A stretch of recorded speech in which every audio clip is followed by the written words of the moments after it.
So, hello everyone. Welcome to the intermission of our concert. We're so fortunate to be joined remotely by Dr. Shimi Kang, who is a clinical associate professor of mental health in the Faculty of Medicine at UBC. She's a specialist in dealing with the issues of anxiety, especially during these times, and I'm really looking forward to her words of wisdom, which she's about to impart with us this evening during our break.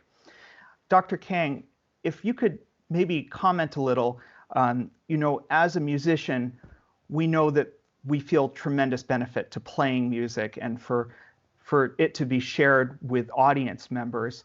And, I'm just wondering if you could talk a little more about the positive aspects of music, especially in a time like this.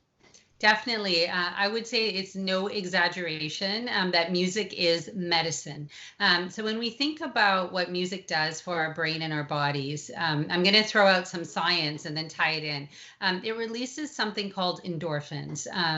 Music we know can do that to our brains and bodies. And also when we listen to music together and in groups or play in groups, we release a neurochemical called oxytocin. So anyway, these sound like complicated words, but really what they are the building blocks of our health and wellness.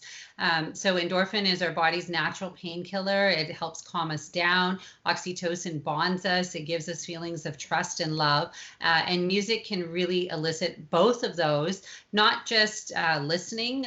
Definitely playing music can do that. And it takes us very importantly out of our stress response and into our higher cortical centers of our brain, those areas of the brain that actually activate good stuff like problem solving, social connection, where we want to be spending more of our time, not in that lower brain centers of that fear-based flight, freeze, or fight response. So music is definitely medicine. We need lots of it all the time, and particularly in times like this. Well, that's a really comforting answer, and of course, to hear it coming out of your mouth, it's very reassuring to me as a musician.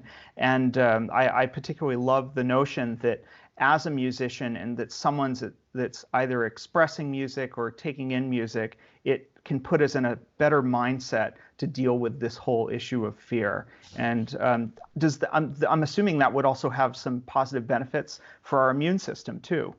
Absolutely. So fear, is something that is a really important feeling when our life is immediately threatened. And it's a very primal survival instinct. We go into what's called freeze, fight, or flight, which is anxiety, irritability, or avoidance or running away. That is all modulated by something called cortisol, which reduces our immune system. So the message at that point is we need to run, hide, or fight. And it's not the time that we build immunity against, let's think, things like viruses and bacteria, or recover and heal our bodies. So, it feels like a paradox, but at this time, fear and panic and worrying really are impacting our immune systems when we need those to be strong and agile at this moment.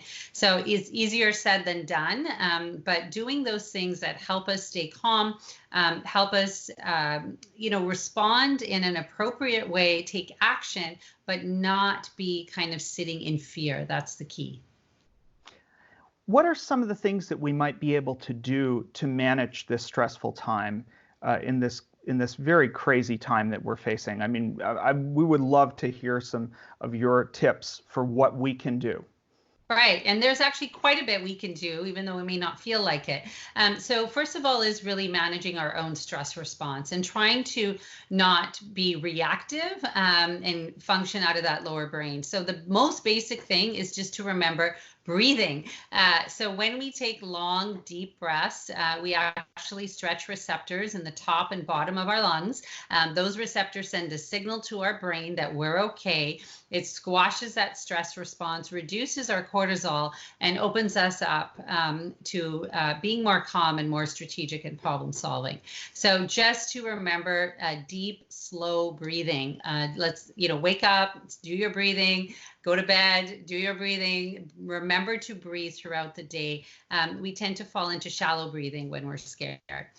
Secondly, the other basics of life, all the usuals that keep us healthy and happy. We need to keep moving our bodies. Even if you're learning remotely or self-quarantined or whatever, just keep moving. We have the benefit of technology now. We can YouTube yoga videos or Pilates or, circuit training. We can still get outside.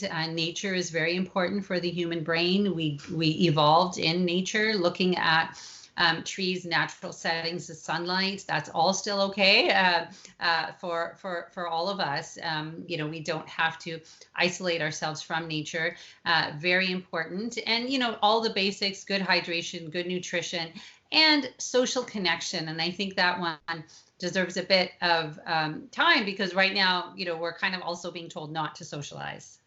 Right. And so, I want to go to the social connection thing, but I just want to say that it was so interesting to hear you talk about deep breathing and how important that is in sort of calming the body, because as a musician, that's what we all do collectively, especially in an orchestra when we're playing together. We're all breathing together so that we can play together. So it's really special to hear you say that. I'm wondering if you can talk a bit more about this quandary of how do we deal with the amount of social distancing that may be necessary versus our real need for human connection and social connection. What are your thoughts on that?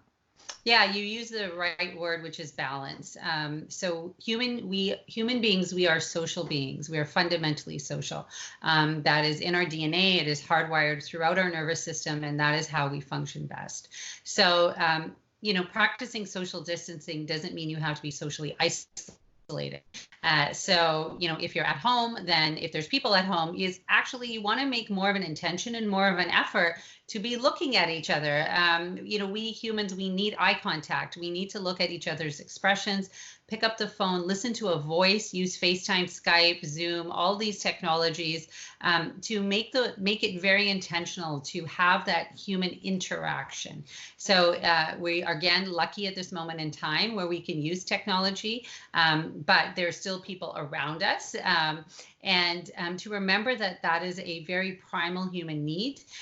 So to make those efforts to look at each other, hear our voices, and have some meaningful dialogue. So one of the things we know is loneliness is going up, and loneliness is actually going up more in cities with tons and tons of people than in smaller villages where there's fewer people.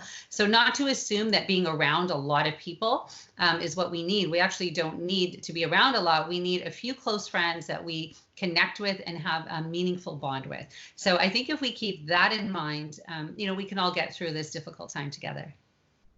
Well, I want to say thank you so much, because this means a lot to hear all of your expertise, and we certainly, coming from a place of UBC where we're able to have a dialogue between two different faculties that are educating students and also making an impact in the broader world, I feel that this type of collaboration, this type of information sharing is something that the university can be a leader in, especially at this difficult time. So we're just so grateful that you were able to join us today, and hopefully when we are back online and we can all be in a concert situation for real, we'd love to have you come to one of our concerts. So I hope that you'll be able to join us sometime in the future. I really would love that. I appreciate it. I appreciate your leadership in reaching out and having this conversation going. I want everyone to enjoy the rest of the concert. Remember those endorphins, that oxytocin, it's all really good stuff. And in the time, if there's some free time, one thing I didn't mention is creating music, doing anything new and different, creativity, inventions, innovation releases what's called serotonin, which is a super happy neurochemical. So mix some things up, try some new things if you do find yourself having a bit of extra time, and really enjoy the music. Thank you so much. We really appreciate it. Thank you.